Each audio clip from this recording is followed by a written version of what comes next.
আল্লাহ তাআলার বাণী, কোন পুণ্য নেই পূর্ব এবং পশ্চিম দিকে তোমাদের মুখ ফেরানোতে, কিন্তু পুণ্য আছে কেউ ঈমান আনলে আল্লাহর উপরও, আখিরাতের উপরও, ফেরেশতাদের উপর, সকল কিতাবের উপর, আর সকল নবিরাসুলদের উপর, এবং অর্থ দান করলে আল্লাহ প্রেমে, আত্মীয়স্বজন, ইয়াতিম, মিশকিন, মুসাফির, সাহায্যপ্রার্থী এবং দাস মুক্তির জন্য, সালাত কায়েম করলে, জাকাত দিলে, কৃত প্রতিশ্রুতি পূর্ণ করলে, আর অভাবে, রোগেশোকে ও যুদ্ধ বিভ্রাটে ধৈর্যধারণ করল।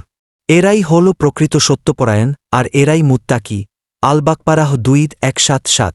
অবশ্যই সফলতা লাভ করেছে মুমিনগণ। সূরাহ মুমিনুন 2:3-1।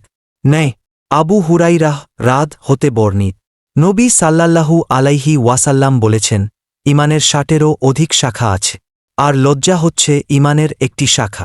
মুসলিম 1-12-35, আহমাদ 9-372, আধুনিক প্রকাশনিক 8, ইসলামিক ফাউন্ডেশনও 8।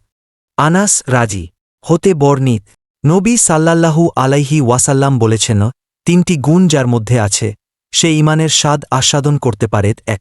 আল্লাহ ও তার রাসূল তার নিকট অন্য সকল কিছু হতে অধিক প্রিয় হওয়া। 2.